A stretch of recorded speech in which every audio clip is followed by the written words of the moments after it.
Welcome to Harnessing the Power of the Arts at the End of Life Care. My name is Phyllis Zimmer.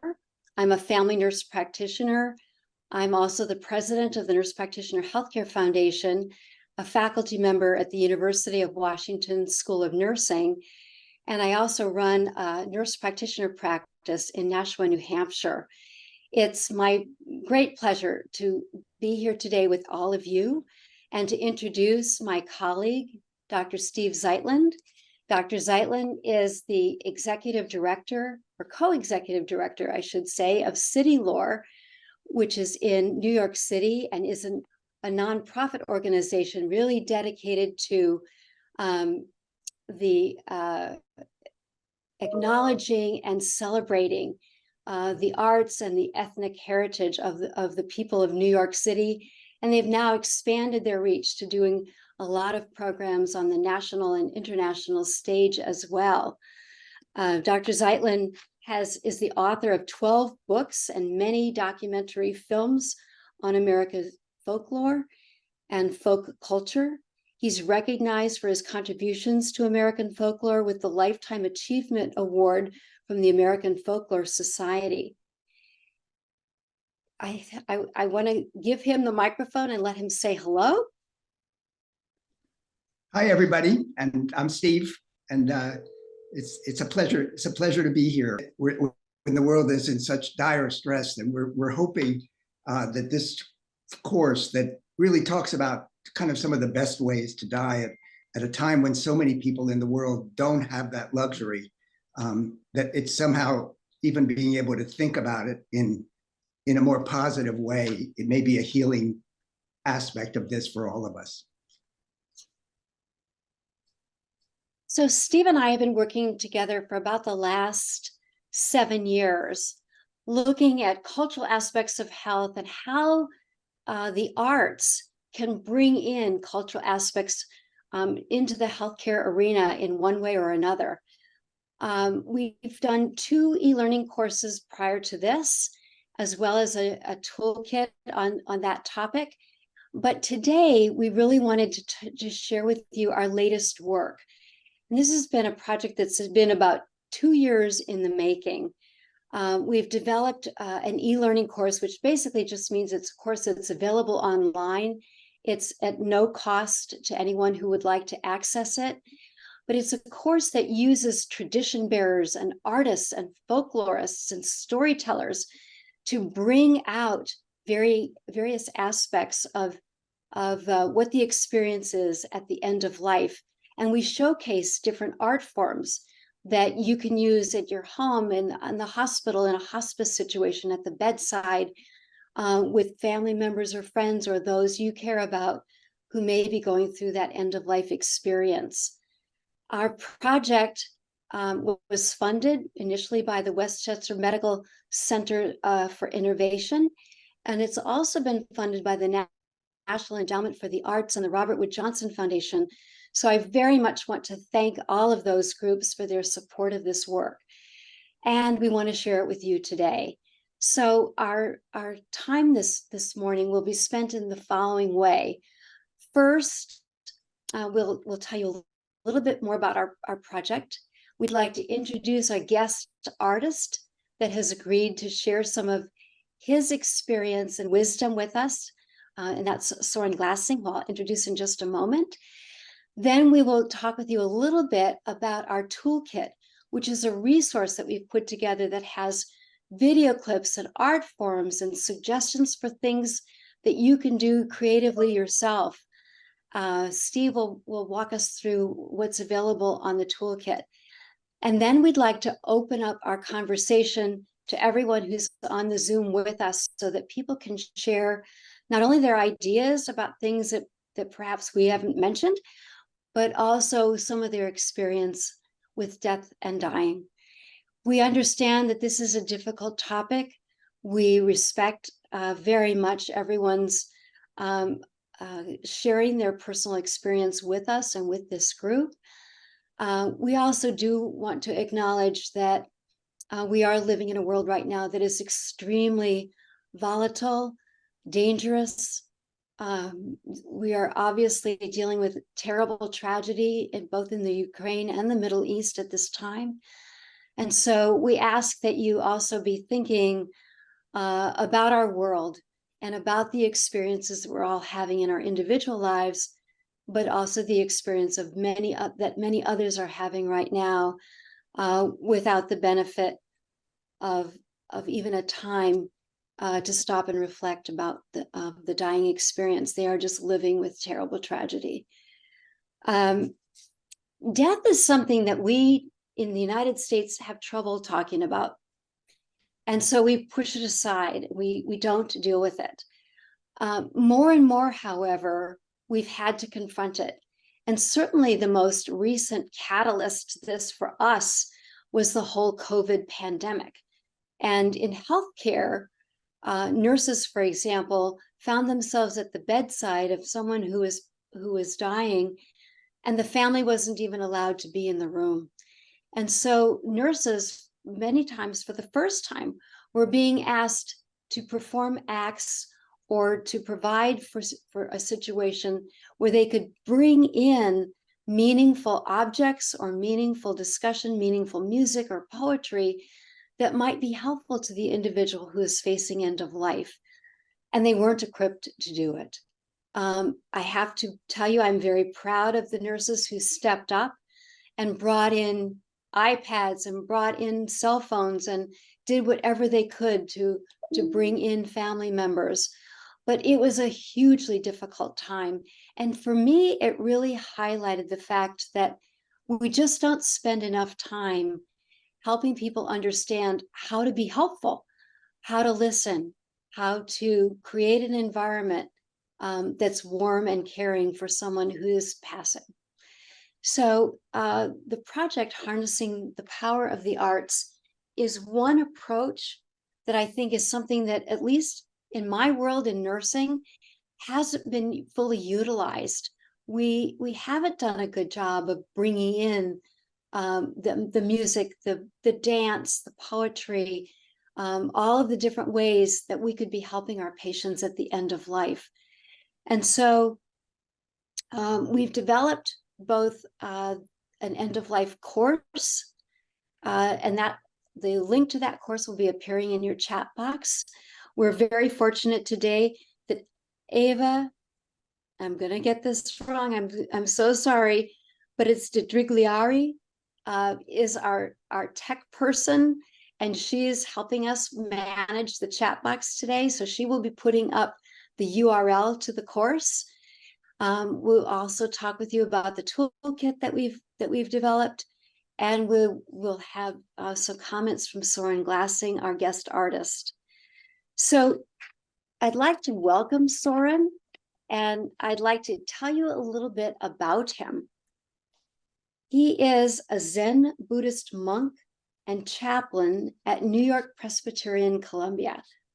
Though he works primarily with the palliative care team, he also leads weekly meditations and spirituality groups for the psychiatric department and leads many support groups throughout the hospital.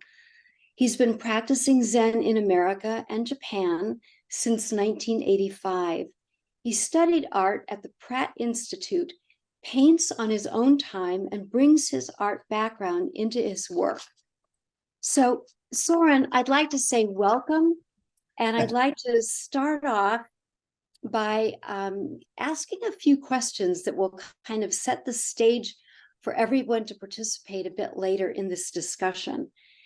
When I think about the comments I initially made about how difficult it is for us to speak with someone or to even be in the room with someone who's dying, it made me think about preparation. And it made me think about a story that you told me that really resonated, where you talked about, well, preparing for this is like preparing to go on the Titanic. Tell me what you meant by that and what you personally do when you are getting yourself in a mental and physical place ready to deal with both the individual and the family and friends of someone who's dying. Thank you, Phyllis, and thank you, Stephen, and welcome to everybody who's here. Thank you. It's a good deep question here. And it's simply, if we were to go down into visit like a undersea wreck, yeah, we'd have to put on a bodysuit. We'd have to put on an air tube. We'd have to sort of prepare ourselves to go down into the depths, right? So down there, it's really cold.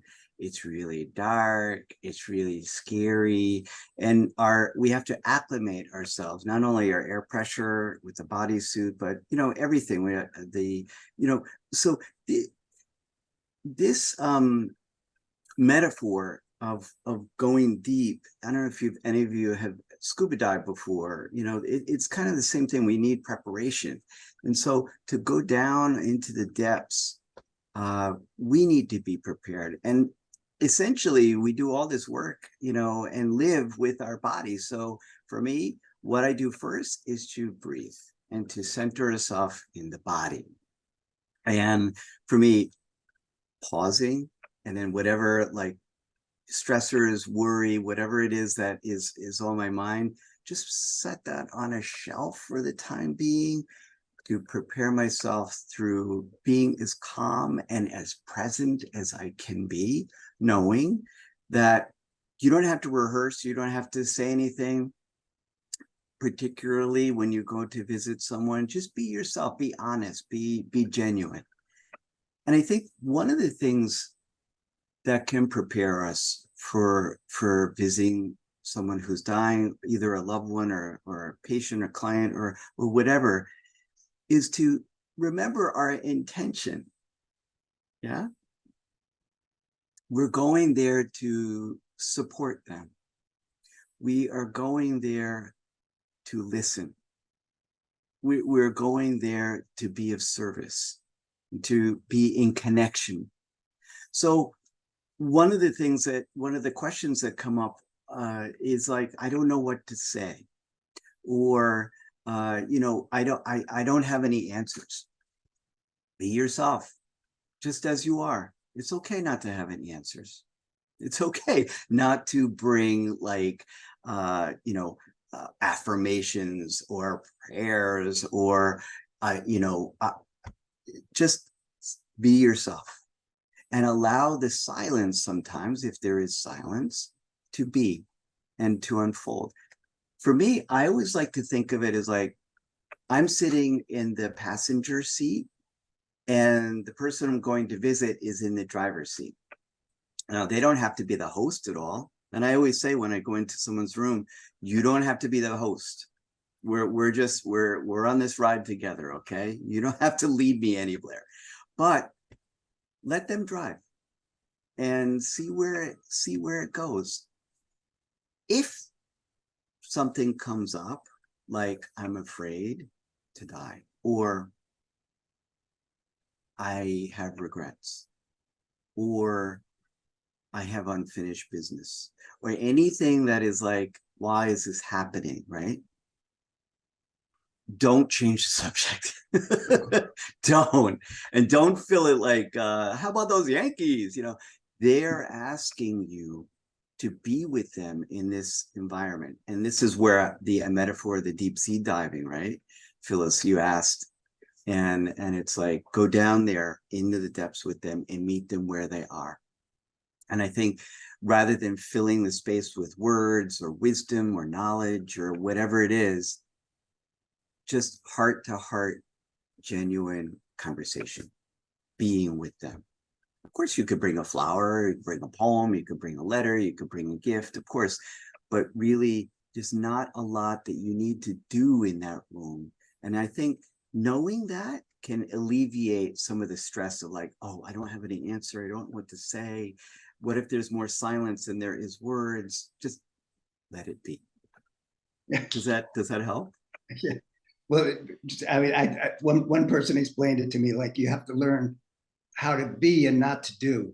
When you're so used to doing, and you have to learn how to be. Soren, you're so great with metaphors, and I know one that you just popped out with at the last meeting, at our last discussion, is so wonderful. The idea of being the tugboat. Oh yeah, yes, sure. Do you want me to? You want to? Yeah. So, okay. So I try to bring, like, as a chaplain, I've been a chaplain now for 12 years. And so for me, visiting people where they are, it is, especially at end of life, it's like, this is the sunset of someone's life, whether we want it or not, right? Where it's like, I don't think Woody Allen said, or someone said, like, we're not going to get out of here alive. or like, I'm not afraid to die, I just don't want to be there, when it happens. But all of us, whether we want or not, or whatever, kings, paupers, everyone, all of us are going to pass away. This is an essential Buddhist truth, impermanency of life. And that end of life situation is like the sunset, right? We're a boat going off into the sunset. We, the family who is behind, our loved ones, the clinicians, the doctors, the nurses, all the caregivers, we're all like helping that ship go off into the next journey, whatever that is. And so during that sunset, as an artist, it's a beautiful time of like purples and oranges and yellows and reds. Like, we love the sunset or the sunrise. It's an incredibly powerful time where we see colors, and not only colors of the sky, but like the intensity of the color. Yeah. And that also, it's a very short time, right? The sun really setting. Yeah. Underneath that water is like, you look away and it's gone. So it happens so quick. Same thing with the end of life. So everything is more intense, heightened, emotions, drama. Yeah. Everything is more heightened. So therefore, for us to see the beauty of a sunset and to know that that ship is going, you're going, I'm going to help you. I'll be a tugboat. I can't go to where you're going, but perhaps when it's my time, we'll meet again. But to help them, just like little tugboats of helping people go until that ship they can go on their own. And of course, when someone is actively dying, physically, they're cold, they're not eating anymore, they're not eliminating anymore, they're somnolent, they're sleeping, they're more than anything. So, but they're also, the ears are always on. It's like the microphone is always on. So they're always hearing. So sounds are important, prayers, calm, beautiful. When we look at the sunset, that's a magical time. We see a rainbow, it's a magical time, right? It's this quietness, whoa, this is something that is sacred. And so bringing that in, that's, I think, don't ignore that. Be the tugboat. I'm so struck by all of the things that you mentioned that are things that we can do that would make a difference. One of the things I'm thinking about is cultural aspects of the dying experience. And there's a wonderful story that you told in our e-learning course that I'm going to ask you to tell again that really illustrates some of the cultural aspects of providing care to someone who's at the end of life. Tell us the story of the child in the hospital and the bathing ritual that had been established on the floor by the nursing staff. Right. Working at Children's Hospital, and I don't think that we're unique in it, but there is a ritual when a child dies that we invite the parents in to wash the baby, the child, and to clothe them into clean clothes. And the nurses are involved, the parents are involved, and all the caregivers. It's a very connecting, very cathartic, very powerful experience. And it's fraught with like sadness and tears, but also joy and tenderness. And so one time there was a family, Chinese family. They didn't speak English, but and they were Buddhist as well. So I was helping them from a Buddhist point of view. The nurses called me in and they said to me, the family is so distraught, and they don't want to participate in this, and we don't understand why, because we offer this for everyone, but they're like, no, we don't want to do that.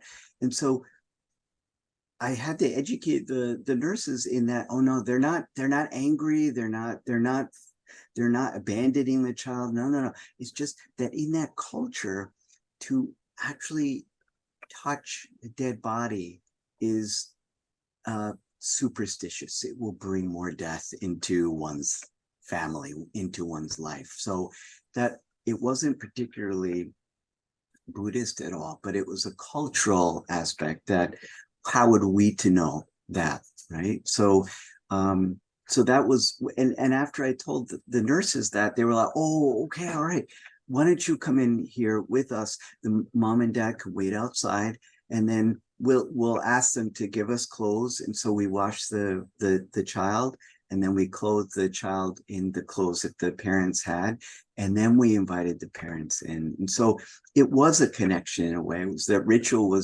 happened, but just not in the way that we assumed that it always happens this way. So that's another example of like a cultural aspect that how are we to know? But knowing this now opens up like our heart to compassion and caregiving in a way.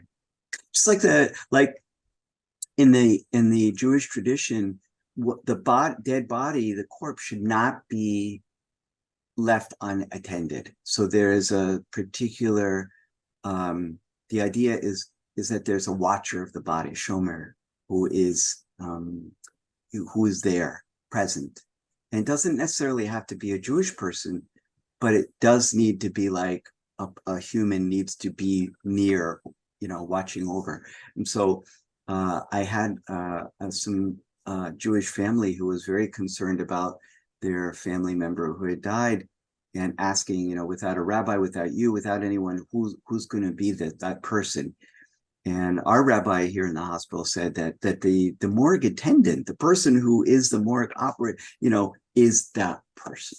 So that also alleviated like kind of like a cultural question that came up. There's lots. The more that we can educate ourselves about cultural assumptions at the end of life, the better we are. But we can't know it all. But again, let the family teach you. Let the person who is dying, or the people in that system, teach you what is the best way. How can I be of service to you? Yeah, it's also such a reminder to don't be afraid to ask for help. Find someone who does know that cultural group better than you do, to give you some guidance. I'm thinking now about something that's so special that you've done, and that is how you've incorporated the arts into the work that you do. And you've brought a marvelous example, I know, to share with us. And it's kind of an example of something that all of us could do very easily with a loved one in our own families. Tell us the story of the grandfather who was dying and was concerned about being remembered by his grandson. We don't always get the luxury of knowing that we have months, maybe weeks to live. If we do, it kind of can be a blessing and a curse. But the blessing aspect is that we have the opportunity to create artworks or legacy projects that can, how would you say, be there when we're not. And so when I met this grandpa, his 6-year-old, 7-year-old grandson was like the bright star in his life. And I asked him, of course, how you're doing and this and that. And after we established a relationship, he said, my biggest regret is I'm not going to be a grandpa to my grandson. And I said that, yes, but there is something that we can do. And I introduced, well, why don't we leave something behind for him? Let's create a work of art. So I asked him to place his hand on a piece of board that I had, artboard, and I'll trace your hand. And then inside the hand and outside of the hand, we're going to do some words and some artwork here. So that is what I did. I traced his hand, and in the hand itself, I asked him, what do you want to convey to your grandson? And so I wrote those words within the handprint. And so be kind, stay connected, support each other, love, and go for it. Have hope, have a faith in God. Remember wonderment, joy, and adventure. Now, the child had a really strong connection to rainbows. Like everything was rainbows for this little boy. And so he, I asked the grandpa, now it's your turn. So I brought some watercolor paints and actually held up this as the grandpa drew the rainbow in. That was his way of contributing, not only his hand. And I said, put all of your energy into this handprint, so that whenever the child can hold it, put his hand up against the this art board, that he'll feel your energy. And this will act as like, when the child grows up, you will always be in his life. And whenever he touches this, you will be there through his growing up, his adolescence, his first job, his marriage, birthdays. Yeah. So it's a very beautiful, beautiful project that we could do together. And I you know, it's the tenderness of doing artwork together, even so simple as like you know, like the turkey, you know, the turkey hand that we all did like in elementary school, keeping it simple. But Play-Doh works, strings, making God's eyes, you know, any kind of tactile craft or art could be one of these, you know, legacy projects. So yeah. Oh, I just love this. And I'm totally jealous that this child got this from his grandfather. I never knew my grandfathers, and it would have been wonderful to have something like this in my life. So the story that Soren just told, or the stories that Soren just told, are examples of the kinds of stories and art forms that you will find if you do the e-learning course, or if you go to our toolkit. There's some wonderful, wonderful stories of things like the Milky Way. I want to tweak your interest and have you consider taking the course. The course is about maybe an hour and a half long, something like that. There's no charge for the course. All are welcome to take it. It's a little bit geared to healthcare professionals, but I think those of you who are not would still find it very moving and very meaningful. So please avail yourself of and that. also you get continuing education credit for it as well. Right. So. Although I'm not sure the public needs CE credit, but yes, there is credit for it if you would like. And now I'd like to introduce our toolkit, and Steve is going to take be the tour guide for that. So Well, I'm going to show. You want to show? We'll show one element of the toolkit first, right? Malini's story. Great. So you know, Soren is just one of the many wonderful people that we brought together. In some ways, it was like we put together the circle of elders to kind of who we feel each had a kind of unique bit of wisdom, and we could surround ourselves. And when you take this course, hopefully you'll be surrounded by these incredibly wise people from all different perspectives. And just to give you a sample of that, Malini Srinivasan, a Bharatanatyam dancer, told the story through dance. And we thought we'd play it for you now, just to give you a sense of just one of the kinds of stories that you'll find in the toolkit and in the e-learning course.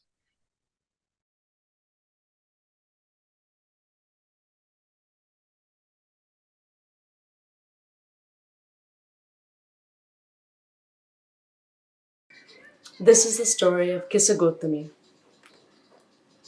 She goes to the Buddha, the enlightened one. She brings the body of her child to the Buddha and says, "Please, bring my child back to me. I remember my baby still in my arms, and now he is dead and gone. Bring him back." And the Buddha, he says, "I will help you. I can see your suffering. But you must give me one thing. Bring me one mustard seed from a house that has never experienced death." One mustard seed. Of course, I will bring you one mustard seed from a house that's never experienced death. And Kissa Gotami goes off in search of this mustard seed. From house to house she goes, to every house, full of hope that she will find her one mustard seed. But every time she knocks and someone opens the door, listens to her story, feels for her, but they cannot give her a mustard seed because they always have a story of death of their own. Those stories became heavier. They mounted and mounted into this heavy burden on her.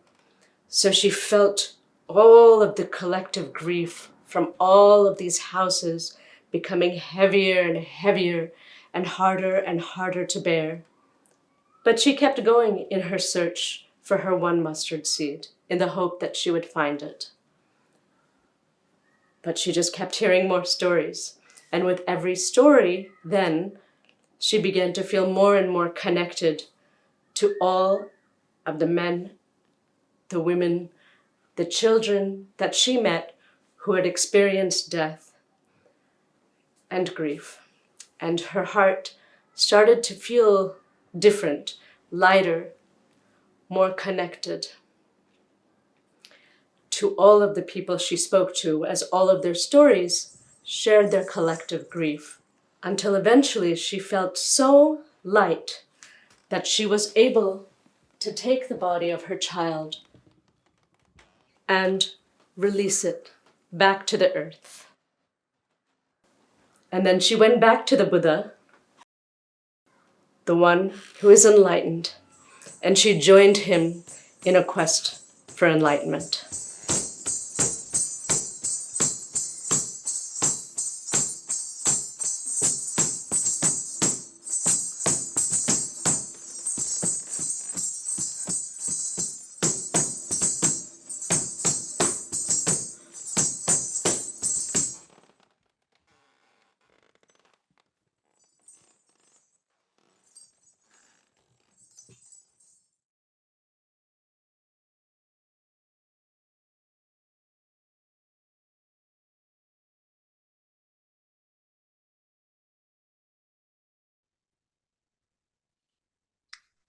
Such a beautiful, beautiful story, and told so magnificently.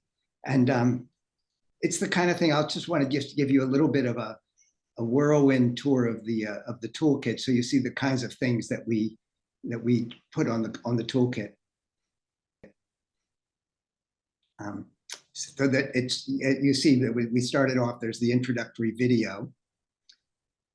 A quote, "Dying is the hardest work of all. The old and sick should be exempt from it," by the poet Anna Sweer. And then if you scroll down, you see this is the actual link to the course. the continuing education course, and that has a lot of unbelievable material. And this is kind of the circle of beautiful people who we surrounded ourselves with to tell this kind of story and to find people who had some special wisdom to share about death and dying. Reggie Carpenter, a wonderful storyteller. Keith Bear, Hidatsa storyteller. If you scroll down, this Cynthia Carter Periliat, who's a minister and a gospel singer. Rosanna Esparza and her mother, who's in her 90s, a National Heritage Award winner. They're both altar makers. Soren, who you got to meet beautifully on this program. Annie Lanzalato, an incredibly wise cancer survivor. Luana Morales, who's a death doula. Michael Mansfield, who's a Yoruba priest. William Rhodes, who's a African-American memorial quilter. Malini, who you've seen, and Tara Rinders, who's wonderful. And then Mary Louise Defender Wilson, another National Heritage winner, who incredibly wise storyteller with just incredible vision of things that Native Americans have to share in terms of how they approach death in a way that can only expand our own vision of what it means to die. Then we have these series of videos. Michael Manswell, the Yoruba priest, doing an incredible poem. Keith Bear and Marie Defender Wilson. You should watch these. My very favorite of these is the one we're just coming to. Luana Mirandas and Tara Rinders talk about the sadness and beauty in death, both talking about the death of a parent and how they saw it in this kind of unbelievable way. They also talked a lot about the role of singing to the dying. There's actually a tradition of singers that you're going to hear from a little bit later in this presentation. And the uses of singing in the wake of death is one of the things that we were happy to kind of cover in this course. If you scroll down a little bit more, I just want to give you a sense of some of the many resources that we have on the toolkit. A beautiful piece on making a memorial toolkit done by the folklorist Kate Turner. It just was a wonderful way. It was done during COVID, but it just gives you a sense of how to approach making a memorial in your own home for your own purposes. There's a piece on creating memorial prayer flags. There's a tradition that Soren has actually been very involved with on the healing tradition of the harp, oftentimes used during death and dying, really throughout history. There's material about decorated caskets, which are becoming increasingly common, and also quilts that cover caskets that have been made as kind of a memorial quilt that's put over a casket of somebody who's dying. Some of the pieces here too, from a book that I was one of the authors of, Giving a Voice to Sorrow, Personal Responses to Death and Mourning. There's this unbelievable story of a 6-year-old girl with leukemia who asked to die on her mother's lap, and how they tried to accommodate her. She wanted to die on her mother's lap, listening to her favorite lullaby, and her parents made that happen. It's just, if you don't mind crying, that might be a good one to watch. There's material on making a home altar, on dealing with stillborn funerals, on the kind of coincidences that people find meaning from after death. Thinking that the dying person kind of shifted all the pictures in the house, just like they said they would. And it's a chapter on making a memorial quilt. And there's a very beautiful piece by a folklorist named Erica Brady, defining something she calls the Beau Geste. And the Beau Geste were her term taken from an old 1930s movie. She used it to describe private rituals of grief. And she talks about how many times people die and somebody's been very close to them. And she gives an example of somebody who was having this long affair with this gentleman, and he died. And when he died, the ring, she was the one who discovered him, and his ring was beside him that she had given him. And of course, she took the ring. And then, of course, she had nothing to do with the funeral because she was not really part of the social circle. And she ended up asking the funeral director to put this ring in the coffin secretly. And this Beau Jest describes many private rituals of grief. Somebody who used to smoke a pipe, and his partner could never throw out the pipes, and finally didn't know what to do with the pipes, and eventually just made these paper boats and floated them out to sea. So they're just wonderful examples throughout this toolkit, including poems that we've compiled. And of course, there's nothing that is a greater resource, which we of course refer to here, than our partners in doing this very program, which is the Reimagine program, which has done unbelievable work putting together countless resources on death and dying. This also links you to letsreimagine.org, which can take you through many of that. Phil, do you want to open it up and see if people have questions? Yeah, I very much would like to turn this over to all of us. I'm sure people have their own stories to share, either art forms that they've done that have been special that they would like to tell us about, or experiences that they've had with a loved one who is passing on. Is there anybody that would like to share a story?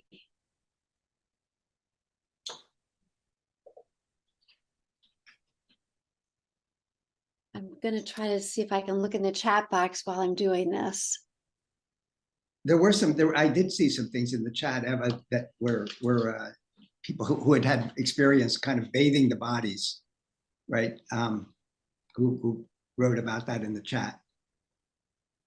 I just want to mention, as I was reading the chat, like, Rosemary, wherever you are there, I'm sorry for the loss of your husband. I just, you're using photography as a way to mourn and to grieve, and I would say absolutely just keep on walking on that path. Art as a healing practice in itself will bring you to exactly where you need to go. So continue on that path of taking photography and mourning the loss of your husband. And also, a grief group is great. There are many of them around New York City area. You can even do them online. Grief groups are very, very helpful as well, just to know that you're in a community of people who have also lost. I also wanted, is Elizabeth still on? Maybe you could tell us about the film that you're making about your 100-year-old father. Hi, everybody. I'm Elizabeth, and thank you for doing this. And thank you for giving me the opportunity to talk about what is really an anticipatory grief project. And I'm in the midst of caring for my father. And I took over 4 years ago, right when I was finishing my clinical residency as a chaplain, and thinking I was going to go on to board certification and working like Soren does in the hospital. And then COVID hit, and it became really clear that my work was going to be much closer in. And so Dad and I decided that we were going to turn what we used to talk about over the dinner table about how this felt like we tuned in every day to John Becker TV into an actual movie. And as we started to explore the reality of running out of money and running out of resources and needing caregiving in the home, we decided to start chronicling what we were doing. And so we're making a documentary as long as we can in 10-minute segments. We've just finished the first segment called 8,300 Miles, which will be one part of a larger project called the Dad Project. And Dad and I, in 2021, made a break for New Jersey from Oakland, California, and drove a round trip 8,300 miles, me driving the whole way and him navigating. And he's doing very well. He's very, we're very lucky that he has all of his marbles and is game for many things, even though he's living with stage 4 cancer. And so We're in the process right now of starting to launch his social media because we're 27 days from his 100th birthday. And so I just wanted to say that this is what we're doing is also an example of just how to use storytelling and art as a way of moving through this. We're not denying the grief, we're actually co-creating with the grief. And now what I do professionally is provide grief support to people. And that's a really important thing, is to have a meaning-making project. So I just encourage anybody here to do that and to really engage with this content. It looks great, and I'm really excited about spreading the news on this project. So on your project, my project, sure, but your project. No, your project sounds great, and please keep us in touch about it. You know, Yeah, well, find johnbecker.tv if you want to sign up for updates. We're literally launching. I have a meeting later today with my launch team. So, but I also have to just go. I have to go give my dad his oatmeal right now. So that's kind of like. Can you put the link in the chat? Yeah, I can. I sure can. Thank you, everybody. Thank you. There's a comment here from Charlene that she used art and found it vital for processing grief after her mother died. Charlene, are you on? Can you tell us what you did? I've asked her to unmute, but it seems like she might have stepped away from the computer or isn't able to right now. Okay, thank you. Is there anyone else that has a story to share or art that they've done that they found very meaningful that they'd like to share with the group? This is CJ. I'm a registered nurse, and I had read the book Final. What's it called? Do you guys remember it? Final Journey, Final Story. It was written quite a while ago, and it was these nurses that had noticed different similarities between how people's paths were. Some were football, some were packing for a trip, things like that, and asking what they wanted to put in there. I had never done art in the idea of a physical thing except for grief. But one of the songs, if I may, is very short. And one of my patients, she just couldn't seem to let go. And the daughter and the children were just exhausted. And it was one of those things where I went and cleaned her up and made sure she was nice and tidy, and then sang, "Release and let go, be not afraid. Release and let go, you're going home. Release and release and let go. Just take their hand. Release and let go, you're not alone." And dang, if she didn't die within 30 seconds. It was amazing. Oh, CJ, as a fellow nurse, thank you for sharing that, and thank you for singing it for us. There's a tradition, actually, we're going to end with that, which really is partly about singing to the dying. And there's a group that the Threshold Singers, they've actually put out a CD of songs they've written for the dying, and the song you just sang is very much in that spirit, and could be one of those songs. It's really, really beautiful. That book that CJ was referencing is here, Final Gifts, and I'm going to put it in the chart in the chat. The authors. There's another book called Sacred Passage, which is also wonderful. It's how to provide fearless, compassionate care for the dying. So I'm going to put these two books in the chat. Okay, wonderful resources of many. Yeah. And I think I got a note. Lisa had her hand up. Is it Lisa? It is. Thank you. I am a board certified chaplain and work doing a lot of healing arts activities with people in oncology. But I want to share about the ritual that I created 2.5 years after my mom died.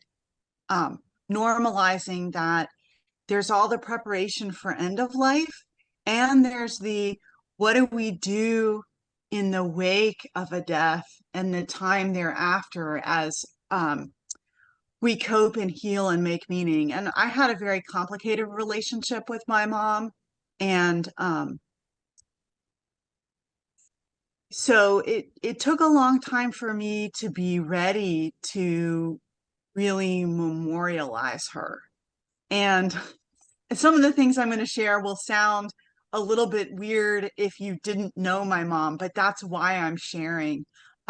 She was cremated, and I didn't know what a suitable container would be for her ashes. And she was a compulsive sort of to a fault, a compulsive secondhand shopper, and she really appreciated art and beauty and handmade things. And so I felt this very strong, deep spiritual leading when I was at our local creative reuse store to buy this handmade, what is probably a casserole dish. And my mom would have loved it, but she would have said, "You spent too much money on that. You didn't get a good enough deal."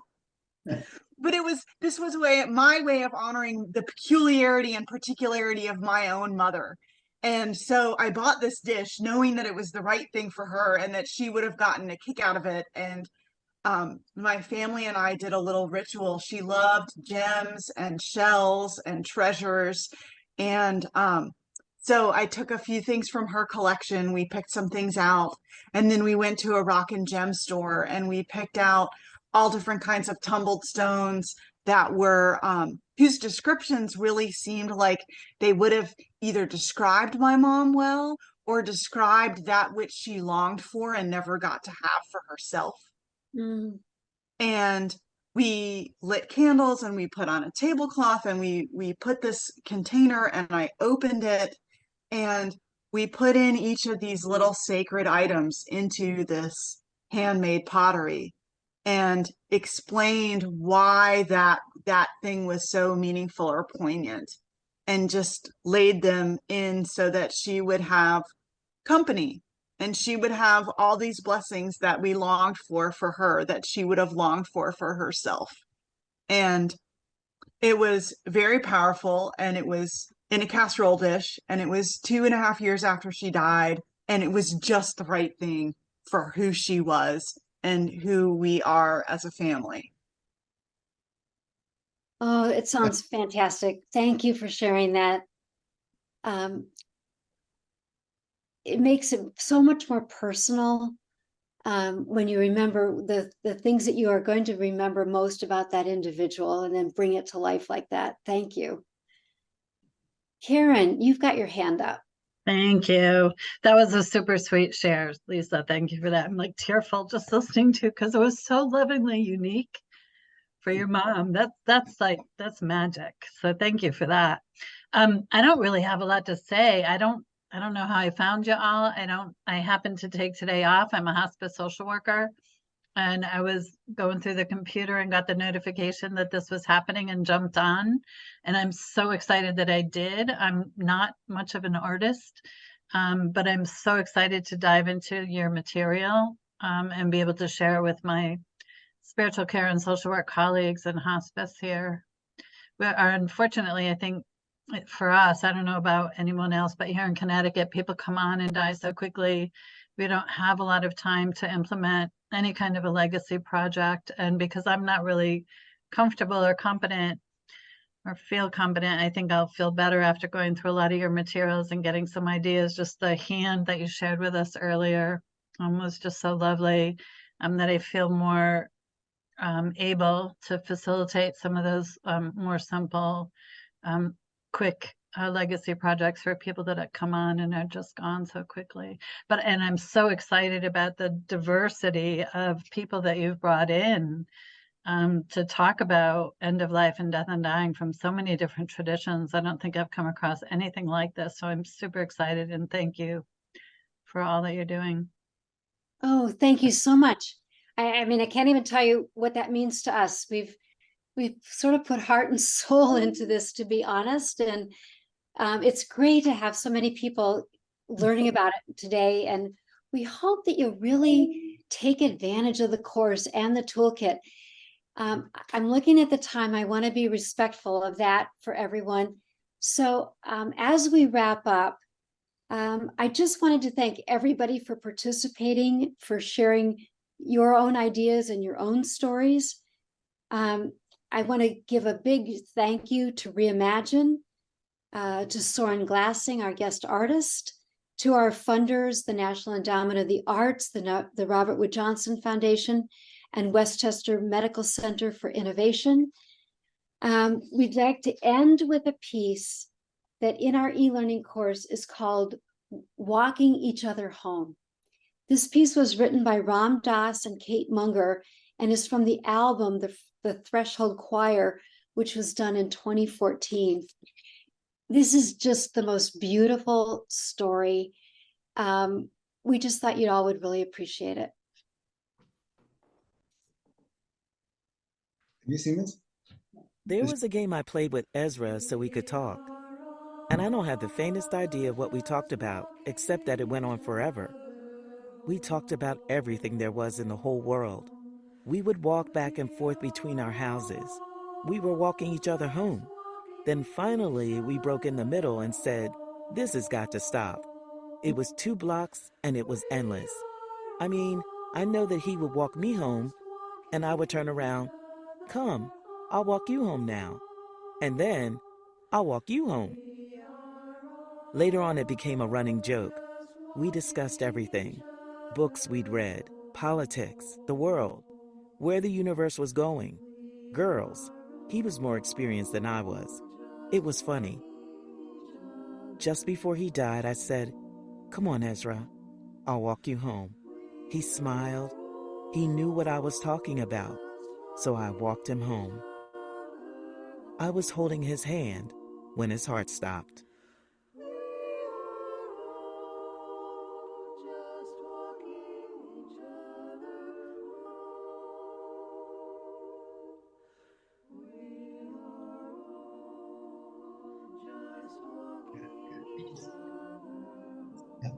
It was a song they happened to write, and we thought of putting it together with a story. Thank you all for joining us. Have a safe weekend. Yes.